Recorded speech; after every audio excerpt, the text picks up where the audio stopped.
नमस्कार मंडळी, पंगत मराठी या यूट्यूब चॅनलमध्ये तुम्हा सर्वांचे खूप खूप स्वागत। तर आजची रेसिपी आहे बटाट्याच्या किंवा आलूच्या तिखट पुऱ्या। आता ह्या पुऱ्या एकदम टम्म फुगलेल्या आहेत, अजिबात वातड होत नाहीत, फुगलेल्या आहेत आणि मस्त 4 ते 5 दिवस व्यवस्थित राहतात। आपण यात रवा घातलेला आहे त्यामुळे ह्या अशा कडक देखील राहतात, लूज पडत नाहीत। लहान मुलांना शाळेत डब्यासाठी हा अप्रतिम पर्याय आहे, त्याचबरोबर पुढे प्रवासासाठी नेण्यासाठी खाऊ म्हणून हा एकदम अप्रतिम पर्याय आहे, पोटभरीचा पर्याय आहे।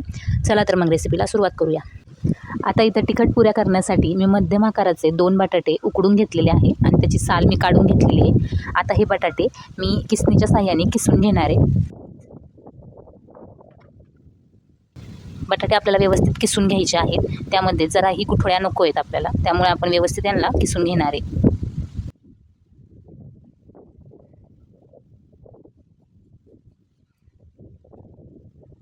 आता इथं अशा पद्धतीने मी हा बटाटा किसून घेतलेला आहे। यामध्ये आपण पाव चमचा ओवा घालून घेणार आहे, त्याचबरोबर पाव चमचा जिरे घालून घ्यायचे, अर्धा चमचा किंवा आवडीप्रमाणे लाल तिखट घालून घ्यायचे, चमचा हळद, चवीनुसार मीठ, अर्धा चमचा ताज्या धण्याची पूड, बारीक चिरलेली कोथिंबीर, पाव वाटी आपण ह्यामध्ये बारीक रवा घालून घेणार आहे आणि त्याचबरोबर 1 वाटी आपण ह्यामध्ये गव्हाचं पीठ घालून घेणार आहे। सुरुवातीला पाणी न घालता आपल्याला हे सर्व जिन्नस एकत्र करून घ्यायचे आणि जसजशी गरज पडेल तसतसं थोडंसं पाणी वापरून आपल्याला याची घट्ट अशी कणिक मळून घ्यायची आहे। सुरुवातीला जराही पाणी नाही वापरायचं, बटाट्याच्या ओलाव्यामध्येच आपल्याला कणिक मळून घ्यायची आहे। तर इथं मी हे पीठ घट्टसर असं मळून घेतलेलं आहे आणि यामध्ये आपण रवा घातलेला आहे, त्यामुळे आपण हे पीठ 10 मिनटं भिजत ठेवणार आहोत।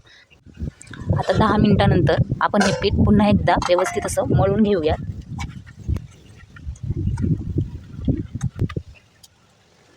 व्यवस्थित असं मळून झालं की आपण हाताला सुक्कं पीठ लावून याचे छोटे छोटे असे गोळे तयार करून घेऊयात, म्हणजे आपल्याला पुरी लाटण्यासाठी आपण हे गोळे तयार करून घेणार आहे। अशाच पद्धतीने मी सगळे गोळे तयार करून घेणार आहे। आता पोळपाटावर हा उंडा ठेवून थोडंसं सुक्कं पीठ लावून, तुम्हाला सुक्कं पीठ जर नसेल वापरायचं तर तुम्ही तेल देखील लावू शकता, आपण ह्याच्या पुऱ्या लाटून घेऊयात। खूप दाब न देता आपल्याला अलगद ह्या आणि आपल्याला पुरी खूप पातळ नाही ठेवायची, नाहीतर ती कडक होऊन जाते, त्यामुळे मध्यम अशी आपल्याला पुरी लाटून घ्यायची। आता सगळ्या पुऱ्या एकसारख्या याव्यात म्हणून मी इथे एक झाकण घेतलेलं आहे, या झाकणाने मी ह्या पुऱ्या कट करून घेणार आहे, जेणेकरून सगळ्या पुऱ्या एकसारख्या येतील आणि दिसायलाही ते छान दिसेल। अशाच पद्धतीने मी सगळ्या पुऱ्या लाटून घेणार आहे। आता या सगळ्या पुऱ्या आपण गरम तेलामध्ये तळून घेऊयात। आता इथं मी तेल गरम करून घेतलेलं आहे, तेल मध्यम असं गरम झालेलं आहे। आता एक एक करून यामध्ये मी पुऱ्या तळून घेणार आहे।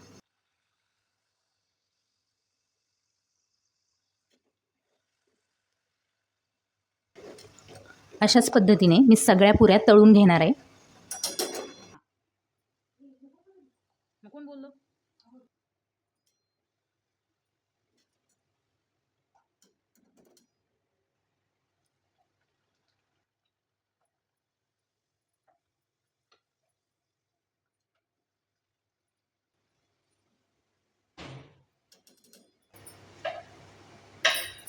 तर इथं आपल्या ह्या तिखट पुऱ्या तयार झालेल्या आहेत। मी सगळ्या पुऱ्या तेलामध्ये व्यवस्थित तळून घेतलेल्या आहेत। तुम्ही या पुऱ्या 4 ते 5 दिवस हवाबंद डब्यामध्ये व्यवस्थित ठेवू शकता व ह्याचा आस्वाद घेऊ शकता। टम्म फुगलेल्या या बटाट्याच्या पुऱ्या तुम्हाला कशा वाटल्या त्या कमेंट्समध्ये नक्की सांगा। रेसिपी आवडली असेल तर चॅनलला लाईक, शेअर आणि सबस्क्राईब नक्की करा।